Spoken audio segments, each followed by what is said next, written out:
Welcome back, guys. Got a question from a viewer today that I went ahead and answered in the comments, but I thought, hey, this might help somebody else watching, so I figured I would do a Q&A video. This question comes from Hanif Paracha. I'm not sure if I'm saying that right. Left a comment on my ProTee VX final review video. I'm currently a GC2 user and would like to upgrade it to a better launch monitor. Please advise the best launch monitor under $5,000 in your experience. I was thinking about the Uneekor Eye Mini or the GC3.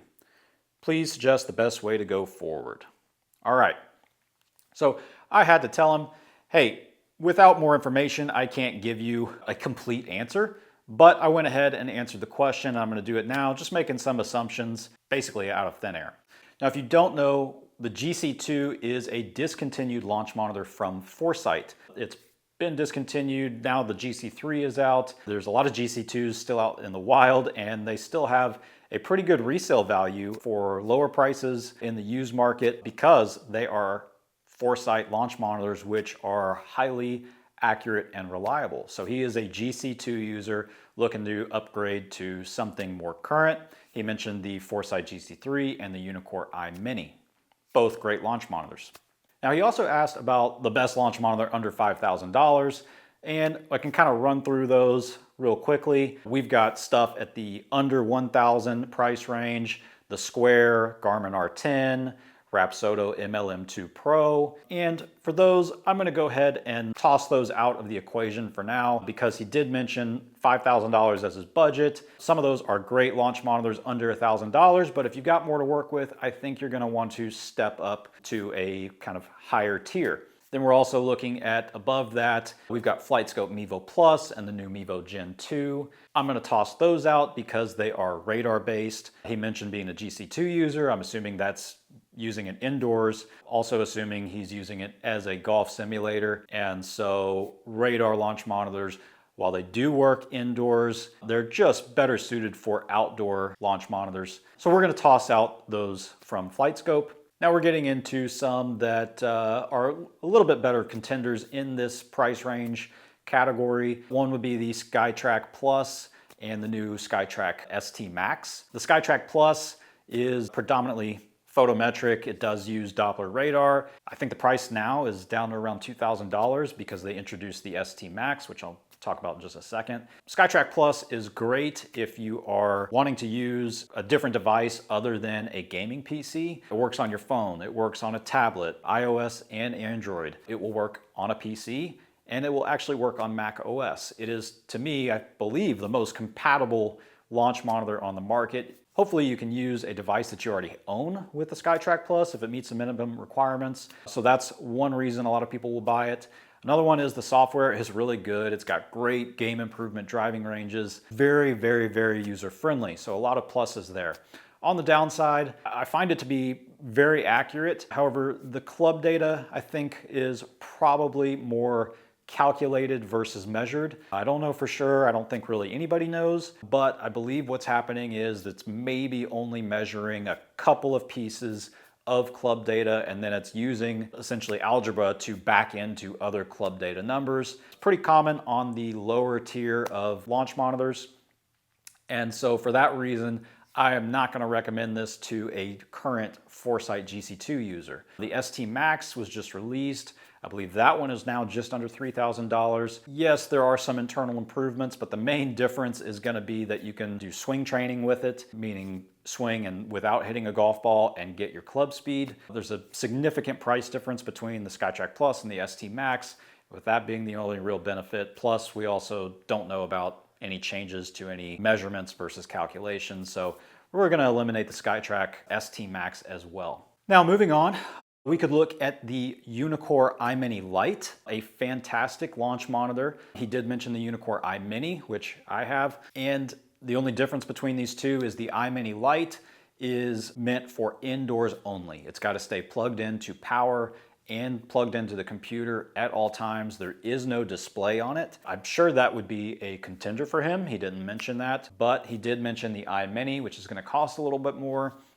It does have a display on the screen and it is portable, so you can take it outdoors. He also mentioned the GC3, so maybe he looks like he is wanting to use it outdoors from time to time. But both Eye Mini and Eye Mini Lite would be good options for him. We're going to come back to those. So then the GC3. Now, Foresight in general is probably the gold standard in indoor launch monitors, at least for accuracy. A lot of other companies use Foresight launch monitors to compare themselves against because they just are that reliable.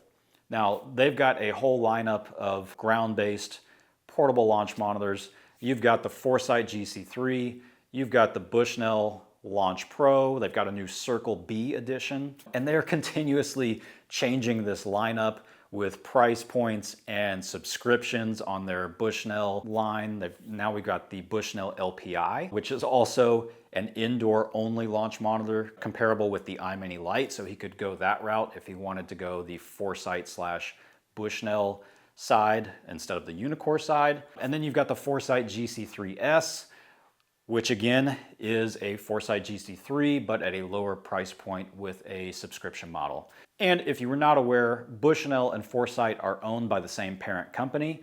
That is why it is essentially the same technology between these launch monitors I'm talking about, and they are essentially working together. The accuracy is just as good no matter if you buy a Bushnell or a Foresight. It's essentially the same hardware and technology, so don't have to worry about that. So my recommendation was go with one of these Foresight or Bushnell options. Why? Because he's already a Foresight GC2 user. I think he's going to want to stay with that same gold standard of accuracy from that brand. Now, I did mention whether you go with Foresight GC3, GC3S, Bushnell Launch Pro, the new Circle B edition, or an LPI. The LPI is really the only one that has different hardware because it doesn't have a screen and it has to stay plugged in.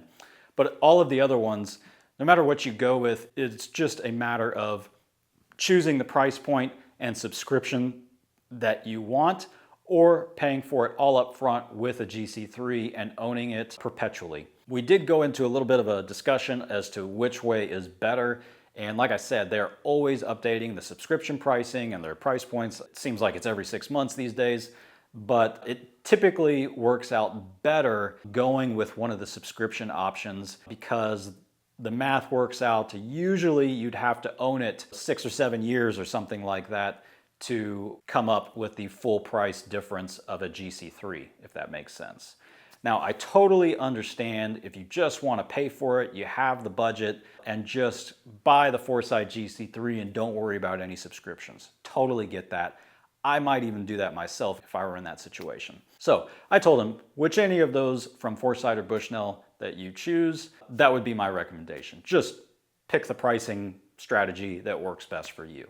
Now, why did I choose that instead of the Uneekor Eye Mini or the Eye Mini Lite? Well, I already mentioned the accuracy and him being a Foresight user already, but let's look at the flip side, the Eye Mini or the Eye Mini Lite. I think Uneekor is in that top tier as well, but I have noticed some wild club data from my Eye Mini. It's every once in a while I'll get like a 120 mile or 150 mile an hour swing club speed, which I am nowhere close to. So while I do find it at the higher level of accuracy, I would still tell people Foresight or Bushnell is the gold standard in terms of that. And if you think about it, both the Eye Mini and Eye Mini Lite are using 2 cameras compared to the Foresight GC3 or Launch Pro or whatever from them.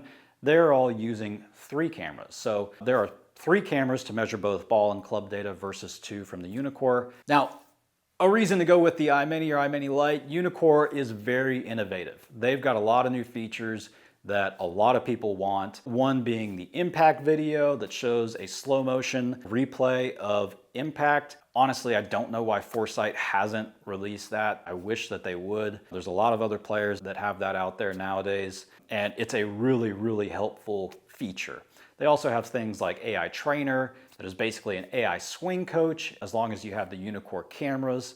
Mentioning the Uneekor cameras, it kind of has a full package that you can get. I believe it's called the Performance Optics Bundle. It comes with the Uneekor Swing Optics cameras, which are really high quality slow motion cameras by Uneekor that are basically plug and play with their software, and the Uneekor Balance Mat, which is going to give you like real-time feedback as to your balance throughout your swing. It's such a cool toy to have honestly, to play with. And so you can really have a Uneekor studio that for the most part is all plug and play. It's really great versus having to grab third-party stuff and try to figure out different software to run at the same time. With Uneekor, it's all made to be plug and play, which is super helpful. Now, Foresight does have their own swing cameras, but the swing video is just not as good as Uneekor. It's really buggy. Half the times the cameras don't show up. It's just not as good. Now, some people are going to jump in there and say, hey, you didn't mention the Garmin R50. It's in that price range. To be honest with you, that is one that I just don't know about. I have talked to some other people that have owned it, and they've been a little bit frustrated with the putting. And of course, both Uneekor and Foresight are fantastic with putting in the golf simulator and small chips. No issue there. So I don't know about the Garmin R50, but he didn't mention it. I made a bunch of assumptions. I could have asked him a million questions and figured out what was exactly right for him, but just going off some assumptions and the fact that he's already a GC2 user, I had no problem recommending a Foresight product to him, and I think he'll be happy with it. Guys, it's really hard to choose a launch monitor out there, and like I said, I'd have to ask a ton of questions, and sometimes I feel bad because I can't really get into that deep of a conversation in the YouTube comments, or at least it's hard to. But there's things like, do you want it to be portable? What is your setup like? What kind of computer are you going to use? What software do you want? What's most important to you? Is it just having fun playing courses, or is it game improvement? How important is accuracy to you? What's your budget? Just a million things, and it's a very nuanced question that I know pretty much all of you have struggled with trying to make the right purchase decision at some point in your whole golf simulator journey. So I hope you find this video helpful, at least a little bit. But that's it, guys. If you have any questions, leave them down below, and we'll see you in the next one. Thanks, guys.